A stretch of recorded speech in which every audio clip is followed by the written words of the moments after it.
नमस्कार दोस्तों, हरे कृष्णा, राधे राधे। आज के वीडियो बहुत ज़्यादा खास है। आज के वीडियो में हम बात करेंगे निर्जला एकादशी के दिन हमें कौन से सामग्री का दान करना चाहिए, दान हमें किस प्रकार से करनी चाहिए और कम से कम कौन सी ऐसी वस्तु है जिसका दान करने से समस्त फल की प्राप्ति होती है, पुण्य फल की प्राप्ति होती है। तो देखिए, निर्जला एकादशी को भीमसेनी एकादशी के नाम से भी जाना जाता है। कहते हैं कि जो भीम है, जो पंच पांडव में भीम थे, उनके उदर में ब्रिक नामक एक अग्नि जलता था, जिसके वजह से वो कभी भी भूखा नहीं रह पाते थे और उनको हमेशा भूख लगता था, जिस वजह से वो कभी भी कोई भी व्रत नहीं रख पाते थे। ऐसे में जब वो भगवान श्री कृष्ण को पूछे कि मुझे तो कोई भी व्रत तो मैं नहीं रख पा रहा हूं, तो फिर मेरा पापों का नाश किस प्रकार से होगा, कौन सा ऐसा व्रत है जिसको रखने से मेरे पापों का नाश हो जाएगा। तो भगवान श्री कृष्ण ने उन्हें कहा कि भीम, तुम निर्जला एकादशी की व्रत करो। इसीलिए इस एकादशी को पांडव एकादशी, भीमसेनी एकादशी के नाम से भी जाना जाता है।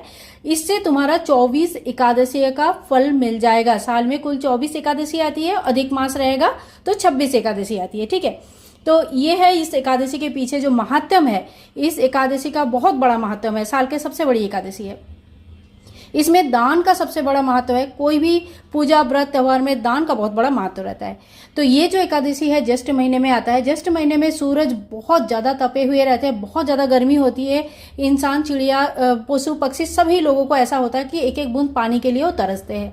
तो ऐसे में सबसे ज्यादा महत्वपूर्ण दान जो होता है वो है शीतल जल का दान। तो आप मिट्टी की कलश में ही आपको दान करना है। आप चाहे तो दूसरी चीज में भी दान कर सकते हैं, लेकिन जो ज्यादा महत्व रखता है वो है मिट्टी की कलश।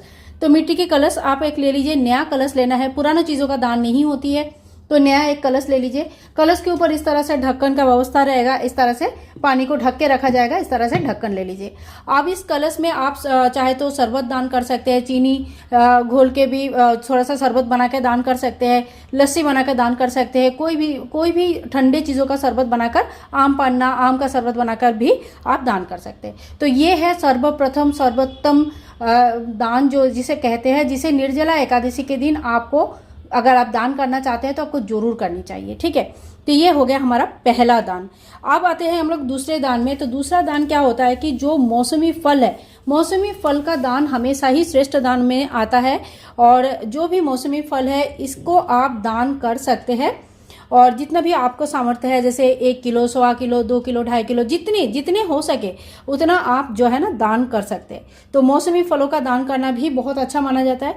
आप चाहे तो कोई एक ही प्रकार का फल दान कर सकते हैं, नहीं तो 5 प्रकार का फल मिक्स करके भी आप दान कर सकते हैं। इसके बाद देखिए, पीला कपड़ा दक्षिणा, ये भी आप दान कर सकते हैं। सूती वस्त्र होना चाहिए। तो ध्यान रखिए, जो आप दान करेंगे वो सूती वस्त्र होना चाहिए। और जब भी आप दान करेंगे तो उसके साथ साथ कोई दक्षिणा आपको जरूर दान करनी चाहिए। ये एक पूरा सेट बना के भी दान किया जाता है, जिसमें आपका एक हंडी रहेगा और इसमें आप अपने घर से पानी भरेंगे। कोई मंदिर में जा रहे हैं तो वहां पानी भर के दान करेंगे, ऐसा नहीं होगा। आप अपने घर से पानी भर के लेके जाइए या शरबत भर के लेके जाइए, फिर दान करें। पीला कपड़ा भगवान विष्णु जी को बहुत प्रिय होता है। पीला कपड़ा, साथ में कुछ दक्षिणा और एक श्रीफल रख के आप दान कर सकते हैं। श्रीफल को जो है ना माता लक्ष्मी की स्वरूप माना गया है। तो इसमें देख लीजिएगा, इसमें पानी वाला फल होना चाहिए। तो माता लक्ष्मी की स्वरूप माना गया है और कहते हैं कि ये दान करने से आपके घर में धन धान्य की कभी कमी नहीं होगी। इसके बाद देखिए, एकादशी महात्म। एकादशी के बारे में हमें प्रचार करना और एकादशी के बारे में लोगों को बताना। एकादशी महात्म जो भी पढ़ते हैं इस बुक को, जिनकी भी जरूरत है, जो भी एकादशी के व्रत करते हैं, तो उनके लिए ये दान बहुत बड़ा दान होता है। तो आप चाहे तो 11 बुक बांट सकते हैं, लेकिन ध्यान रखें कि बुक उन्हीं को दिया जाता है, पुस्तक उन्हीं को दिया जाता है जो पुस्तक की सम्मान करे। आप ऐसे ही किसी को उठा के बुक ने मत दीजिएगा। जो आपको पता है कि वो एकादशी की व्रत करते हैं, उनके बाद उनको बुक के सम्मान करना आता है, तो आप उनको 11 एकादशी की बुक जो है ना दान कर सकते हैं। बहुत ही उत्तम दानों में से एक दान है।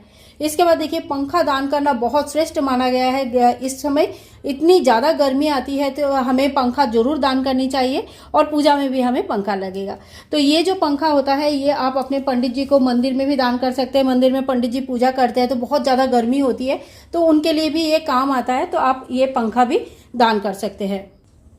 पंडित जी को आप किसी भी प्रकार का जो सूती वस्त्र वगैरह होता है वो भी दान कर सकते हैं। तो एक बात का बिल्कुल ध्यान रखें कि जो भी दान होगा ये दान आपका बिल्कुल मतलब कोरा चीज़ें होना चाहिए, नया चीज़ें होना चाहिए, पुराने चीज़ों का दान नहीं होती है। इस चीज़ के बार बार बोल रही हूँ। इसके अलावा देखिए, आप चाहे तो सुहाग की सामग्री की दान कर सकते हैं। इसके अलावा देखिए, इस तरह का जो सुहाग की सामग्री आप चाहे तो 5, 7, 11 या 16 जितनी भी आप कर सकते हैं दान, उस हिसाब से सुहाग का सामग्री का आप इस तरह से दान कर सकते हैं। आप अगर शरबत अलग से दान नहीं कर रहे तो इस तरह से चीनी अलग से दान कर सकते हैं कि एक आप जल अलग से दान कर दिया और चीनी अलग से दान कर दिया। तो इस प्रकार से भी आप दान कर सकते हैं। दान का बहुत बड़ा महत्व है इस समय। आप चाहे तो जो ना सूती वस्त्र, सूती का बिस्तर वगैरह भी दान किया जाता है। तो देखिए, इस तरह का जो सूती का बिस्तर वगैरह आता है, चादर वगैरह आता है, तो ये भी आप दान कर सकते हैं। तो ये कुछ चीज़ें ऐसे हैं जो आप इस समय दान जरूर करना चाहिए और हमें दान करना है तो आप दान कर सकते हैं। अच्छा, एक क्वेश्चन और आता है कि क्या हम लड्डू गोपाल जी की वस्त्र वगैरह दान कर सकते हैं? तो जी हाँ, अगर आपका कोई मानधन ऐसे है, किसी को आप जानते हैं और अगर उनके लिए वस्त्र दान करना चाहते हैं, उनके गोपाल जी को आप वस्त्र देना चाहते हैं, सेवा देना चाहते हैं, तो फिर आप दे सकते हैं। लेकिन कोई भी चीज़ आपको नया देना चाहिए। तो आप लड्डू गोपाल जी की उनकी साइज के हिसाब से वस्त्र वगैरह ला के वो वस्त्र भी दे सकते हैं। ठीक है, कोई दिक्कत नहीं है। लेकिन नया वस्त्र दीजिए। जो भी आप देंगे, नया चीज़ें देंगे तो वो ज़्यादा अच्छा माना जाता है। तो ये तो कुछ सामग्री ऐसा है जो हमें जरूर दान करना चाहिए। इसके अलावा आप अन्न का दान कर सकते हैं। अन्न दान भी बहुत बड़ा दान माना जाता है। लेकिन चावल का दान द्वादशी के दिन होता है, एकादशी के दिन नहीं होती है। इस बात का विशेष ध्यान रखिए। छाता, जूता, चप्पल इत्यादि, सूती वस्त्र का दान, जल का दान और फल का दान बहुत अच्छा माना जाता है। तो आई होप आज के वीडियो आप लोगों के लिए बहुत ही हेल्पफुल रहा होगा। अगर वीडियो में कुछ भी पसंद आए तो please like, share and comment. Channel को सब्सक्राइब करके रखें। मिलूंगी नेक्स्ट वीडियो में। तब तक के लिए हरे कृष्णा, राधे राधे, बाय बाय दोस्तों, टेक केयर।